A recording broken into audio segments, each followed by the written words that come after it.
حبايب قلبي، احلى متابعين واحلى صحاب في الدنيا، عاملين ايه؟ يا رب تكونوا بخير. وكمان الناس اللي اول مره تدخل قناتي، اهلا وسهلا بيكم، شرفتوني ونورتوني. لو اول مره تشوفوا قناتي ما تنسوش الاشتراك في القناه وتفعلوا زرار الجرس علشان يوصل لكم كل فيديوهاتي الجديده. وكمان يا ريت لو عجبكم الفيديو تعملوا لايك للفيديو. النهارده ان شاء الله هنتكلم عن علامات طاقات الحسد والسحر عند جميع الابراج، وازاي ان شاء الله بحاجات بسيطه جدا ممكن نتخلص من طاقات الحسد اللي تعبانه في حياتنا وموقفه حاجات كتير في حياتنا، مسببه لنا تعطيلات في حاجات كتيره وعكوسات في حاجات كتيره، ومضايقانا في حياتنا ومش مخليانا عارفين ان احنا نستمتع بحياتنا ونستمتع بالطاقه الايجابيه، ومعيشانا دايما في سلبيات. فان شاء الله باذن الله اتمنى ان انا اقدر افيدكم النهارده ان شاء الله باذن الله في الفيديو. اول برج ان شاء الله هنتكلم عنه النهارده هو برج الحمل. العلامات اللي بتبقى عند برج الحمل هو وجع في الاعضاء والاطراف وخفقان في القلب، ودوت بسبب النفس الحاقده والناس اللي مش كويسه اللي حوالينا، اللي دايما باصلنا واللي دايما حاسديننا وحاقدين علينا. وكمان دوت ممكن يسبب في النوم كتير جدا، بيناموا لفترات طويله قوي، والنوم الكتير دوت بيأثر عليهم سلبيا جدا وبيخلي عندهم ألم في الرأس والقدمين. ان شاء الله العلاج هو الاكثار من اكل التمر، يعني نصحى كده الصبح ان شاء الله ناخد 7 حبات تمر على الريق او عجوه او التمر العادي، اي حاجه موجوده عندكم. وكمان ممكن لابعاد السحر والعين عنكم تاكلوا كل يوم قبل ما تناموا تفاحه وما تاكلوش حاجه بعدها. التفاح يا جماعه مفيد جدا للصحه، كمان بغض النظر عن يعني السحر، موضوع السحر والعين والكلام ده كله، لو كلنا كلنا تفاحه كل يوم قبل ما ننام دي بتفيدنا جدا جدا. كمان بقى لو حسينا بآلام الساقين والقدمين بنغلي ميه وبنحط فيها 3 معالق من الملح الخشن. الملح الخشن كويس جدا لإبعاد الطاقة السلبية، وممكن كمان نحط ورق ريحان لو عندنا، بس هو أهم حاجة الملح الخشن. وإن شاء الله بإذن الله كده نحط رجلنا فيه، وبإذن الله إن شاء الله يعني ربنا بإذن الله يبعد عننا أي حاجة وحشة. كمان أكثروا جدا من أذكار الصباح والمساء والأدعية والقراءات قبل النوم وقبل طبعا ما تخرجوا من المنزل. وان شاء الله باذن الله حبايبي برج الحمل ربنا يبعد عنكم اي عين حاقده او حاسده او اي حاجه وحشه في حياتكم. تاني برج هنتكلم عنه هو برج الثور. برج الثور مشكلته ان هو معرض لكلام الناس، لان الناس كتير بتتكلم حواليه. كمان المرأة من برج الثور معرضة اكتر من الرجل، ودوت لهدوءها الزيادة عن اللزوم وغموضها، وكمان لان هي بتبقى فاتنة برضو، يعني امرأة برج الثور بتبقى انثى جميلة جدا، فهي معرضة للحسد كتير جدا. وكمان بيكون ليها في اتهامات كتير جدا بتدور حولها، في ناس كتير جدا بتفتري عليها وبتتهمها باتهامات وحاجات مش فيها وهي بتكون بريئة. كمان برج الثور دايما عنده كآبة وحزن وطاقة سلبية بتكون مدة طويلة جدا، ودوت لان هو منظور، يعني كل الناس اللي حواليه بصاله في حياته وبصاله في كل حاجه. وقبل الجواز بيكونوا محسودين، وبعد الجواز بيكونوا محسودين اكتر واكتر. كمان بيكون في يعني علل كتير وامراض كتير واوجاع كتير، فكل دوت من الحسد، ولا يعني ما بتكونش امراض عضويه، كل دوت بسبب الحسد اللي هم يعني متملكهم اصحاب برج الثور. فعلشان كده طبعا بنلاقيهم دايما مهمومين ويعني عندهم حزن، وعلى طول قاعدين كده عندهم كسل، ما عندهمش طاقة، على طول عندهم طاقة سلبية. فطبعا لازم نحسن حالتنا ان شاء الله بإذن الله بالقراءات والأدعية عند الصباح وعند المساء، وطبعا قبل ما نطلع من البيت وقبل ما ننام لازم القراءات على طول، وسورة البقرة طبعا. كل الحاجات دي حصن منيع من كل سوء ومن كل ضرر، وان شاء الله باذن الله تكونوا في امان من كل حسد ومن كل سحر. ولو اشتدت عليكم يعني السحر والحسد ممكن نقرا آية الكرسي 7 مرات والمعوذات 7 مرات، وناكل 7 تمرات في الصباح وقبل الغروب، وملازمة أذكار الصباح والمساء. كل الحاجات دي لازم نعملها كل يوم ان شاء الله باذن الله، ربنا يبعد عنكم اي حاجة وحشة. والنساء اللي هم من مواليد برج الثور زي ما قلت هم اكتر عرضة يعني عندهم تأخير وعندهم تعطيل في الزواج، وكل دوت بسبب النفس الوحشة والنظر عليهم ان الناس بصلهم في كل حاجة، واكترهم بيتعرض لسحر لان هم زي ما قلت لكم عندهم كده كاريزما وعندهم حضور وبيبقوا يعني ستات كده جميلة جدا، فعشان كده بتبقى الاحقاد عليهم كتير جدا. فربنا رب يبعد عنهم اي حاجة وحشة. علامات طاقات الحسد. دلوقتي هنتكلم ان شاء الله عن برج الجوزاء. برج الجوزاء من اسرع الناس طبعا اللي بيصابوا بالعين، محسوسين جدا جدا، بيتخاف عليهم من العين والحسد. هي عموما كل الابراج الهوائيه فبيبقى معاها عين وحسد على طول، بس برج الجوزاء بيبقى اكتر شويه. دايما بيشعروا بتعب في العين ويعني وصداع، ويعني العين دي بتسبب لهم الصداع، والعين ده بيتسبب لهم مشاكل وبيسبب لهم قلق وعصبيه، لان طبعا وجع الراس ووجع العين احنا عارفين ان هو بيبقى متعب قوي قوي، فبيسبب قلق وبيسبب عصبيه. كمان بيبقى عندهم ضيق في الصدر وضيق في التنفس.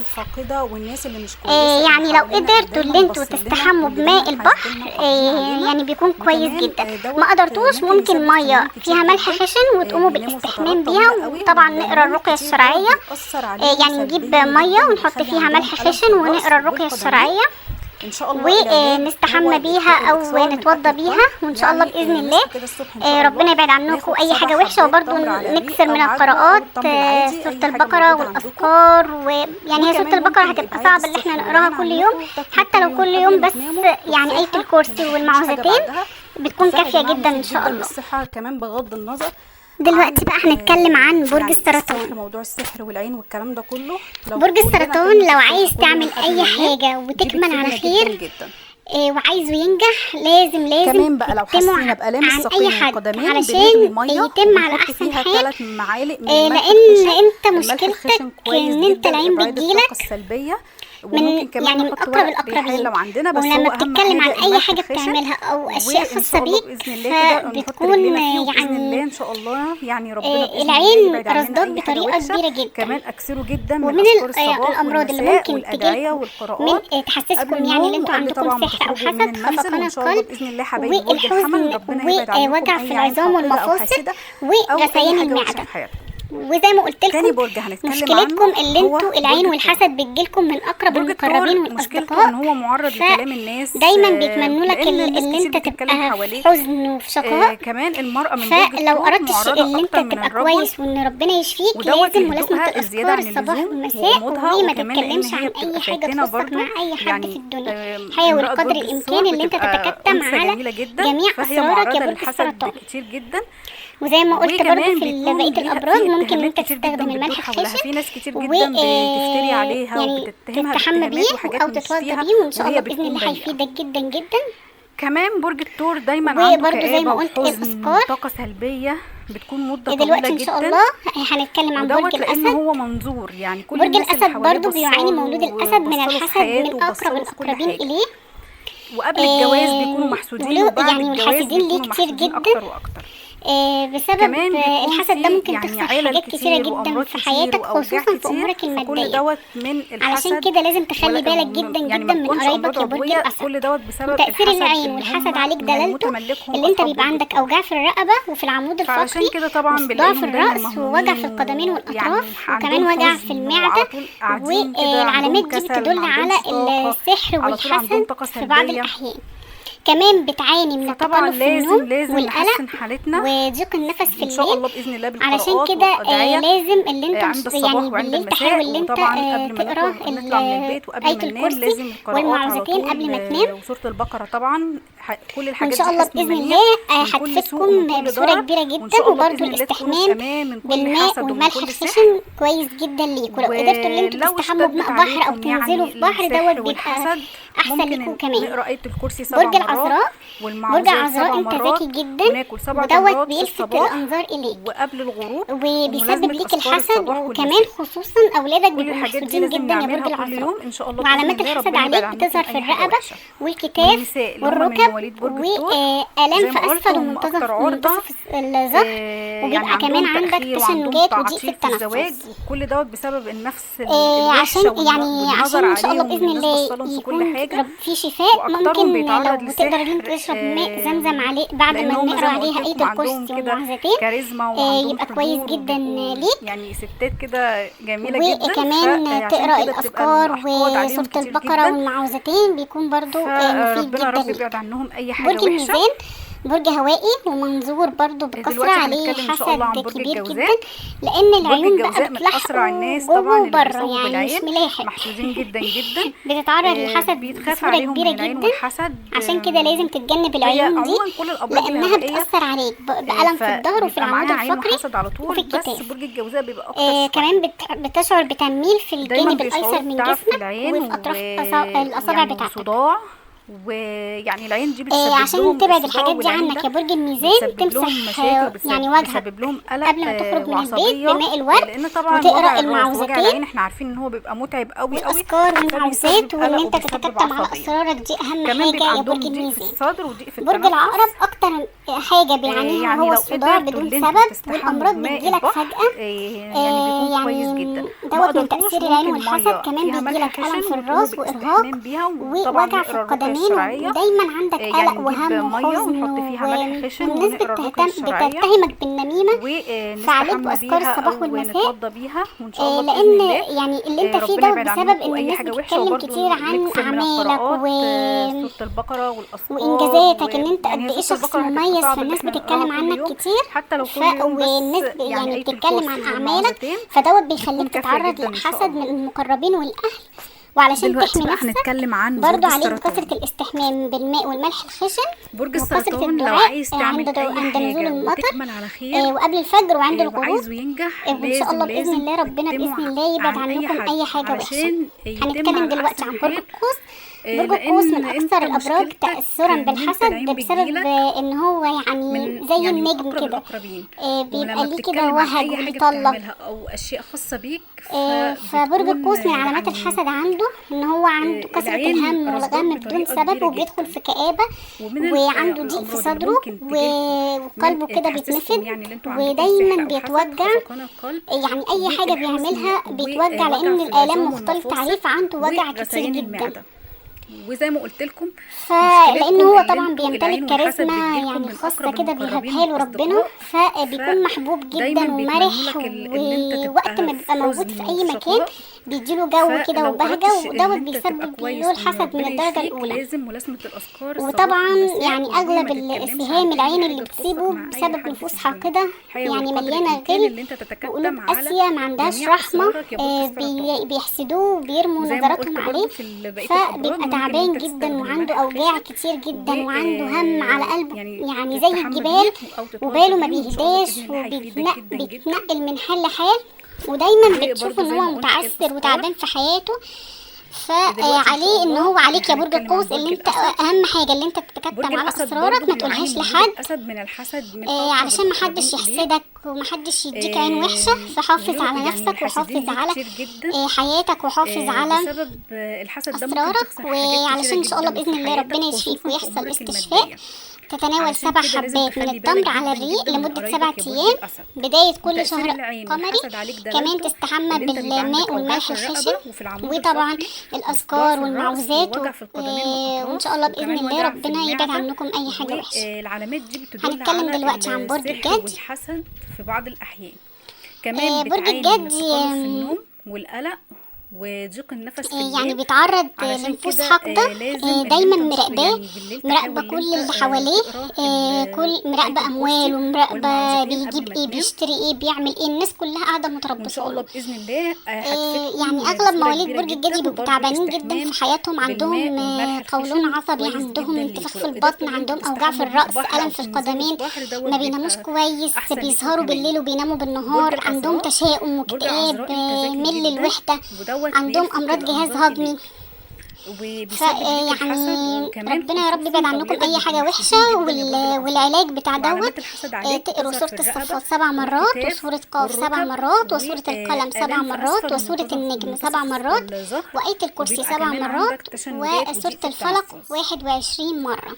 ان شاء الله عشان باذن يعني الله عشان لو ان شاء الله قدرتوا باذن اللي انتوا الله تعملوا يكون الحاجات في دي شفاء. لمده ممكن اسبوع باذن لو الله تقدر ان ربنا انت يبعد تشرب عنكم ماء اي زمزم حاجه عليه وحشه بعد ما ويبعد بنقرا عنكم عليها آية النفوس الكرسي الحاقده والحاسده. والمعوذتين. يبقى هنتكلم كويس دلوقتي جدا عن برج ليك. الدلو.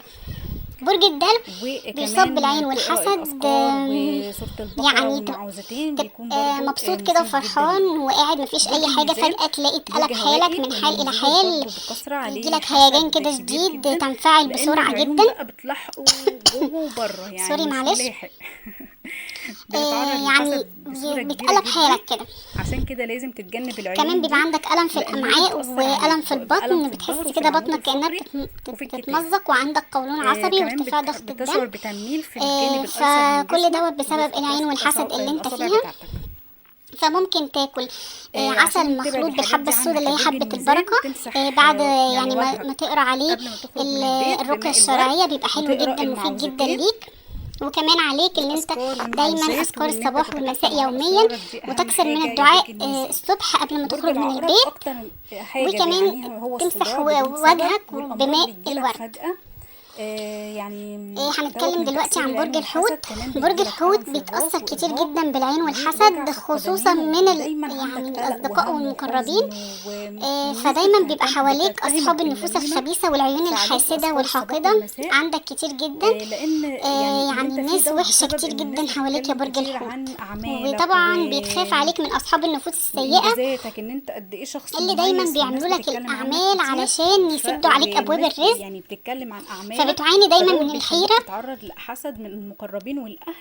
وعلشان تحمي نفسك برضو فدايما عليك كثرة بتعاني من الاستحمام الحيرة بالماء والملح والقلق الخشن، والتوتر وكثرة الدعاء عند نزول المطر والهم قبل والغم. الفجر وعند يعني الغروب. بيبقى عندك ان حزن شاء الله باذن كتير الله ربنا باذن وعلل، الله يبعد عنكم كده اي في طاقة حاجه وحشه. سلبية وحشة جدا. هنتكلم دلوقتي عن وكمان كتير الحوت. جدا بتتقفل برج أبواب الحوت من الرزق اكثر الابراج في وشك، تاثرا بالحسد بسبب مع ان انك هو كنت يعني بتقول زي يعني انت النجم ممكن كده. تبقى في رايح شغل بيبقى ليه وخلاص كده اتفقت وهج وكل حاجة وبيطلع. تمام والدنيا هتمشي، وفجأة بتلاقي ايه فبرج حصلت الحوت من عكوسات علامات الحسد عنده وخلاص ان هو الشغل مش عنده نافع كثرة وبتتقفل الهم أبواب والغم الرزق بدون سبب، في وبيدخل في كآبة، في وشك يعني. وعنده فدوت ضيق في بيسبب صدره، لك ألم وحزن وقلبه كده بيتنفض، وبتأثر عليك ودايما العين بيتوجع. والحسد كمان يعني صحيا. اي حاجه بيعملها ممكن بيتوجع، تشعر بآلام لان في الآلام القدمين بكل والركب، تعريف عنده ممكن وجع كمان ما كتير تقدرش جدا. تمشي على رجلك كأن عليها تقل.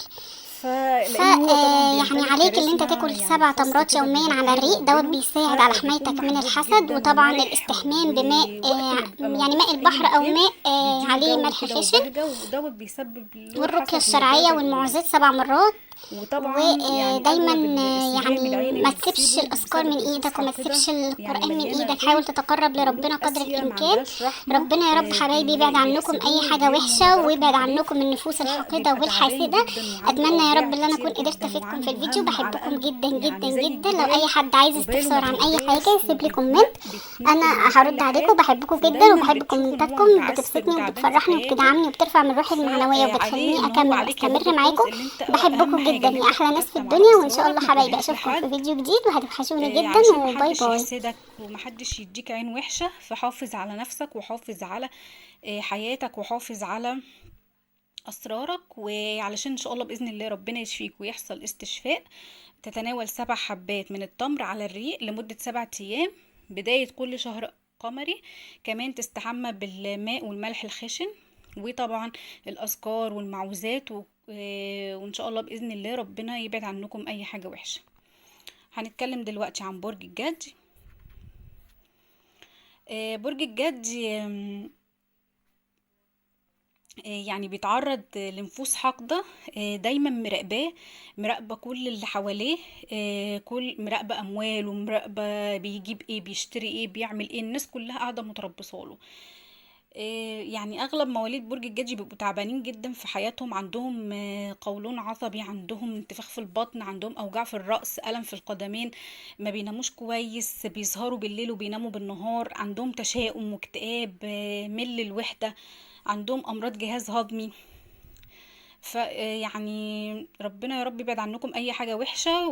والعلاج بتاع دوت تقروا سورة الصفات 7 مرات، وسورة قاف 7 مرات، وسورة القلم 7 مرات، وسورة النجم 7 مرات، وآية الكرسي 7 مرات، وسورة الفلق 21 مرة. ان شاء الله باذن الله لو قدرتوا اللي انتوا تعملوا الحاجات دي لمدة اسبوع، باذن الله ربنا يبعد عنكم اي حاجة وحشة، ويبعد عنكم النفوس الحاقدة والحاسدة. هنتكلم دلوقتي عن برج الدلو. برج الدلو بيصاب بالعين والحسد. يعني تبقى مبسوط كده وفرحان وقاعد مفيش اي حاجة، فجأة تلاقي اتقلب حالك من حال الى حال، تيجيلك هيجان كده شديد، تنفعل بسرعة جدا. سوري معلش. يعني بيتقلب حالك كده. كمان بيبقى عندك ألم في الأمعاء وألم في البطن، بتحس كده بطنك كأنها بتتمزق، وعندك قولون عصبي وارتفاع ضغط الدم. فكل دوت بسبب العين والحسد اللي انت فيها. فممكن تاكل عسل مخلوط بالحبة السوداء اللي هي حبة البركة، بعد يعني ما تقرا عليه الرقية الشرعية، بيبقى حلو جدا مفيد جدا ليك. وكمان عليك ان انت دايما اذكار الصباح والمساء يوميا، وتكثر من الدعاء الصبح قبل ما تخرج من البيت. وكمان تمسح وجهك بماء الورد. هنتكلم دلوقتي عن برج الحوت. برج الحوت بيتأثر كتير جدا بالعين والحسد، خصوصا من يعني الأصدقاء والمقربين. فدايما بيبقى حواليك أصحاب النفوس الخبيثة والعيون الحاسدة والحاقدة عندك كتير جدا. يعني الناس وحشة كتير جدا حواليك يا برج الحوت. وطبعا بيتخاف عليك من أصحاب النفوس السيئة اللي دايما بيعملوا لك الأعمال علشان يسدوا عليك أبواب الرزق، فبتعاني دايما من الحيرة. فدايما بتعاني من الحيرة والقلق والتوتر، والهم والغم. فيعني بيبقى عندك حزن كتير وعلل، وبتبقى كده في طاقة سلبية وحشة جدا. وكمان كتير جدا بتتقفل أبواب الرزق في وشك، مع انك كنت بتقول يعني انت ممكن تبقى في رايح شغل وخلاص اتفقت وكل حاجة تمام والدنيا هتمشي، وفجأة بتلاقي ايه، حصلت عكوسات وخلاص الشغل مش نافع، وبتتقفل ابواب الرزق في وشك يعني. فدوت بيسبب لك ألم وحزن وبتأثر عليك العين والحسد كمان صحيا. ممكن تشعر بآلام في القدمين والركب، ممكن كمان ما تقدرش تمشي على رجلك كأن عليها تقل. يعني عليك اللي انت تاكل 7 تمرات يوميا على الريق، دوت بيساعد على حمايتك من الحسد. وطبعا الاستحمام بماء يعني ماء البحر او ماء عليه ملح خشن، والرقية الشرعية والمعوذات 7 مرات. ودايما يعني ما تسيبش الأذكار من ايدك، وما تسيبش القرآن من ايدك، حاول تتقرب لربنا قدر الإمكان. ربنا يا رب حبايبي يبعد عنكم أي حاجة وحشة، ويبعد عنكم النفوس الحاقدة والحاسدة. أتمنى يا رب ان أنا أكون قدرت أفيدكم في الفيديو. بحبكم جدا جدا جدا. لو أي حد عايز استفسار عن أي حاجة يسيب لي كومنت، انا هرد عليكم. بحبكم جدا وبحب كومنتاتكم، بتبسطني وبتفرحني وبتدعمني وبترفع من روحي المعنويه وبتخليني اكمل واستمر معاكم. بحبكم جدا يا احلى ناس في الدنيا، وان شاء الله حبايبي اشوفكم في فيديو جديد، وهتوحشوني جدا، وباي باي.